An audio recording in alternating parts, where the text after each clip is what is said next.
मानवाचे वय वाढविता यावे आणि त्याला सुदृढ आयुष्य मिळावे यासाठीचे संशोधन जगभर वेगाने चालू आहे. यासाठी तयार होणाऱ्या प्रॉडक्ट्सना मोठी मागणीही असणार आहे. माणसे याकरता भरपूर पैसेही मोजायला तयार होतील. त्यामुळे या संशोधनासाठी खूप मोठ्या प्रमाणावर पैसे गुंतविले जात आहेत. 1970 साली मायकेल रोज या नावाच्या कॅलिफोर्निया विद्यापीठातील संशोधकाने फळमाशीचे फ्रूट फ्लायचे वय 70% वाढविले होते.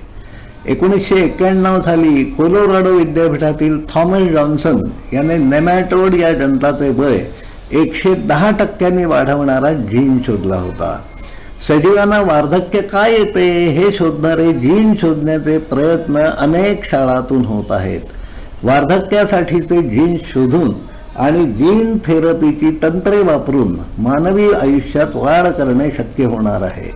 मॉलिक्युलर मेडिसिन वापरात आल्यापासून गेल्या शतकात सरासरी वय 30 ते 40 वर्षांनी वाढले आहेच.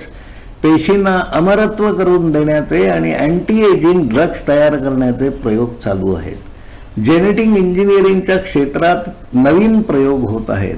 पालकांना हवे असेल तसे बुद्धिमान निरोगी मूल किंवा मुलगी जन्माला घालता येईल यासाठीचे संशोधन वेगात चालू आहे. येणाऱ्या काही वर्षात डिझायनर बेबी जन्माला घालता येतील असा दावा केला जात आहे.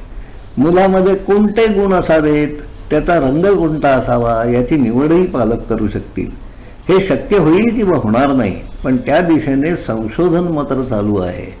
सारे सजीव हे परिस्थितीला प्रतिसाद देणारी मशीन्स आहेत असे विज्ञान मानते. ही मशीन्स दीर्घायुषी हवीत, सुदृढ असायला हवीत. या यंत्रात बिघाड झाला तर तो दुरुस्त करण्याचे तंत्रज्ञान उपलब्ध हवे. शरीराचे व्यवहार चालवणारा ऊर्जा स्रोत प्राण म्हणजे काय याविषयी विज्ञान अंधारात आहे. पुरुषाच्या लाखो शुक्राणूंपैकी एखादा शुक्राणू स्पर्म आणि स्त्रीच्या बीजांडकोशातील विकसित झालेले बीजांड म्हणजे एग यांना एकत्र आणून जीवाला जन्माला घालण्याचे तंत्रज्ञान विज्ञानाने सिद्ध केले आहेच.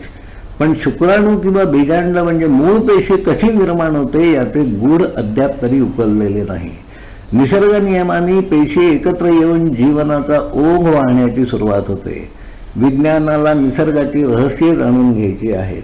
निसर्गाला हवे तसे वळविता वाकविता येण्याचे तंत्र विज्ञानाच्याच मार्गाने मिळेल असा दावा वैज्ञानिक करीत आहेत. सुदृढ आरोग्यपूर्ण दीर्घायुषी शरीर मिळावे यासाठी ते तंत्रज्ञान शोधले जात आहे. नुसते एवढे आयुष्य मिळण्याने मानव सुखी समाधानी होईल का? बहुधा नाही. मानवेतर जीवांना प्रश्न पडत नसावेत. मानव का व कसे हे प्रश्न विचारू शकतो. त्याची समाधानकारक उत्तरे मिळण्याने तो स्वतःला आनंदी सुखी करीत असतो. कुतूहल नसणारे शेकडो वर्षांचे आयुष्य हा बहुधा शाप ठरेल.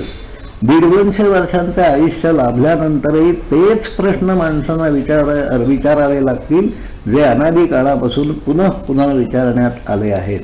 भविष्यात कदाचित पुनर्जन्मामागचे गूढ वैज्ञानिक शोधतीलही.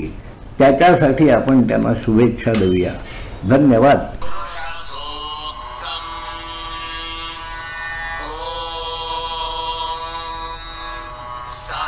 सहस्रशीर्षा